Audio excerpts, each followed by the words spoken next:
up YouTube? My name is CoolStoryBrobat and this is Pokemon Showdown. This is Narrated Pokemon Showdown battle number 102. And this is a UU battle headed on August 5th, which is 6 days ago from this moment. So I'm trying to make sure I don't let my replays get too old as I get them up here. This team I have here is something I made myself. It was actually built around a concept I saw from a dude named Sage of the Six. Shout out to Sage of the Six, he's a good guy. And during the next best thing competition, which is a thing on Smogon where people post like where a Pokemon is chosen and people vote for the most creative set made for that Pokemon by the users. And one of the sets, and one that actually won last week's challenge, was Pursuit Mega Aerodactyl.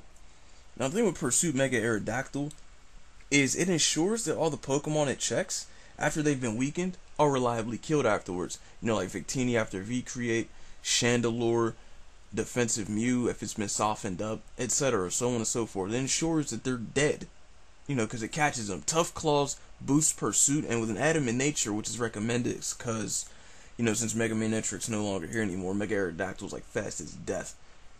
So it hits really hard. It's a very strong Pokemon, very capable. I paired this up with Mixed Life Orb Infernape, Fire Blast, Close Combat, Grass Knot, Stone Edge. You typically see Nasty Plot run over where I have Stone Edge on this Infernape, but I figure people always switch in their Crobat, their Noivern, or their Aerodactyl on my Infernape, and it gets kind of annoying and old. And so I'm like, you know, I think it'd be more effective if I just had an all-out attacking set to kill the offensive Pokemon switching in on it. Of course, down the road, our places with Earthquake, since Aerodactyl and Raikou kind of check those flying Pokemon by themselves. And Earthquake lets you kill off Mega Ampharos and stuff and Tentacruel more easily. But that's another thing. Substitute Calm Mind Raikou, very traditional staple all the way from last gen. It's still pretty cool in this metagame. Infernape deals with Blissey, so it's not too hard to get Raikou to set up once that thing's been gone. Defensive Fortress, I don't know why, but I've been liking Fortress a lot lately. He's been able to set up Stealth Rock and Rapid Spin at the same time. And since he doesn't defog, the hazards stay up on your opponent's side. It's pretty cool. Volt Switch is good for momentum. Goodra, Assault Vest Goodra. I picked Goodra because actually Volcarona was being retested in this tier and apparently it was a huge threat. So I'm like, you know what? Let me get something that counters this thing and can force it out if it sets up. So I picked Dragon Tail Assault Vest Goodra. Of course, my team is like super weak to me, so I eventually replaced this Goodra several times down the line. The current version of this team now has a Tentacruel with Toxic and Haze in its place to check Mew, Crowcoon, blah blah blah blah blah blah. And last but not least, Florges. You already know what Florges does. Very straightforward. Now, his team doesn't look too offensively threatening. Very bulky offense team, heavily defensively oriented, but at the same time, it shouldn't be too hard for Infernape to be a massive threat to it. Infernape, like once you get rid of Tentacruel, Infernape kind of really puts this team on its side. Like Tentacruel and Frost checks it. You know, Hippowdon hates Grass Knot and Fire Blast to an extent. Metagross hates Fire Blast. Shaymin really hates Fire Blast, and Umbreon hates Close Combat. And Raikou itself can set up. I mean, basically, if you could get Umbreon out of the way, Raikou has a much easier time setting up. Of course, Hippowdon is still going to threaten it, still going to be able to check it. So it's not most likely going to be able to do too much sweeping, but it can be a threat. If that's Assault Vest Metagross, then that's just one more thing that slows Raikou down. If not, makes it difficult to ever get off. Aerodactyl actually doesn't look like he's going to be too competent against this guy's team, aside from maybe being able to Pursuit Trap something, which hopefully does happen. You'll find out whether it does or doesn't later. Goodra looks pretty annoying for his team. Pretty annoying. Umbreon, once again, just got to get it out the way. Florges and Infernape really just piss on Umbreon, so it shouldn't be too hard to deal with. And yeah, that's mainly what I'm looking at by the team, so let's begin. So I lead off with Hades, my Infernape. He leads off with Ampharos. And I switch out to Floaroma because I'm assuming it's like defensive Ampharos. Of course, he's going to get the momentum with the Volt Switch on turn 1.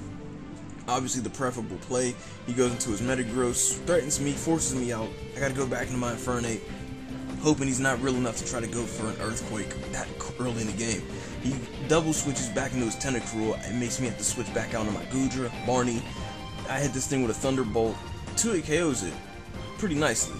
Pretty nice. So he's forced to switch out, go into his Shaymin, and I'm actually a little salty he did because, you know, Goodra counter Shaymin. It's like, what the heck did you do that for? I double switched to Team Fortress 2, my Fortress, because of the fact that He leech seeded and I had rapid spin. Rapid spin gets rid of leech seed and the toxic spikes on to keep those toxic spikes off my side. So he switches out, goes into his Tentacruel, I switch out, going to Barney. He switches out, goes into his Shaymin for some weird reason, and gets whacked with a Draco Meteor. He switches out knowing he can't take that stuff. He goes into his Tentacruel. Of course, because of the special attack drops, he's gonna be healthy enough to now sponge hits from this thing. So I have to switch back out, go back into my fortress, endure whatever Scald isn't coming just to make sure I can at least rapid spin and get this toxic spike off my side.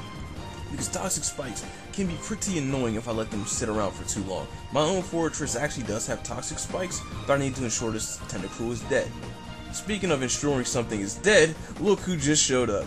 Aerodactyl, the big homie, hit him with the pursuit as he was trying to switch out, kills off his Tentacruel, tough claws at him in pursuit. So yeah, there it is. There it goes. Now he has no spinner and he has no toxic spikes absorber, which is going to make it a little bit easier on my team. He volt switches on my Florges. I switch in as he goes to his Metagross. I bring in Team Fortress 2. Of course, he's able to wear it down because of the lack of leftovers. I just set up my Toxic Spike because I can't really do anything else against this guy. Volt switch afterwards. Go out into my Infernape Hades. He has like barely any switches to this thing. He has to sack his Shaymin first and foremost, just to have a safe switch. As I go for Fire Blast, he goes for his Ampharos. See, this is like a situation where I wish I had Earthquake, because I can at least like just make sure the Ampharos is weakened enough that I can pick it off with an Earthquake later, rather than having to play these games. He goes into his Hippowdon, and I go into Goodra. Draco Meteor does a lot of damage to this thing, and I'm glad he didn't use Slack Off, because I would have gotten kind of annoying. But now he's not going to be able to safely do this. He sets up Stealth Rock, takes the Draco Meteor, switches out to Umbreon, takes the Draco Meteor even more easily. I anticipate the Wish coming because he's gonna want to heal his Hippowdon up, so I Dragon Tail to mesh up the Wish receiver, whatever the word is.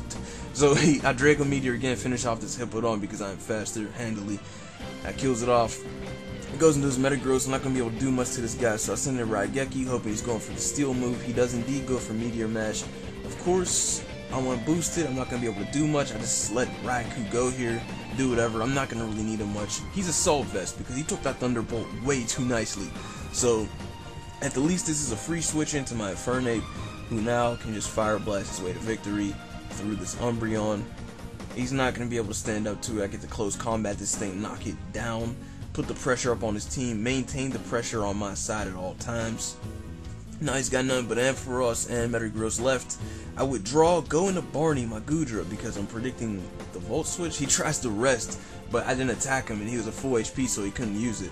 Now, because of the fact that I was speed, I could go for the Draco Meteor. I should have Fire Blasted. The play was obvious, but I mean, it's whatever. As long as I can just wear the Metagross down, that's all I really care about. That's all I really care about. So he over-predicts switching out when he could have finished off my Goodra with Bullet Punch. He goes back into his Ampharos. I hit it with a Draco Meteor. It still does a chunk even at like 2/3 of my special attack. Like 1/3 special attack. But he manages to survive because of the drops and get off a rest. So I'm at like -6 special attack. I'm just sacking my Goodra by this point because I just want to get Infernape in. If my Infernape had Earthquake, I would probably have just been able to just hit them both here and just be done with it. So he's asleep. I hit it with the Moon Blast. He uses Sleep Talk. It pulls Volt Switch. It brings out his Metagross. I'm not even worried about it. I know I'll run this thing. I just hit it with a Moon Blast. Take the Meteor Mash to the face. Kills it. I don't really need it for much else. I bring in Hades here, and this should be it. This should pretty much be it. I go for the close combat because I don't want to miss. And even though it does bring upon the defense drops, doesn't matter. He bullet punches me, even at -1 defense, it's not enough to finish me off. So I close combat him, knock out his Metagross, and that is good game. srk1214, very good game. Even if he did knock out my Infernape, Aerodactyl was still going to be healthy enough that it could have taken the hit. It could have taken a bullet punch from an Assault Vest Metagross very easily and just whacked it with whatever move I had to hit it with. So yeah, good game. Thank you guys for watching. Like, comment, subscribe, and favorite, and stay tuned for the next battle. Peace.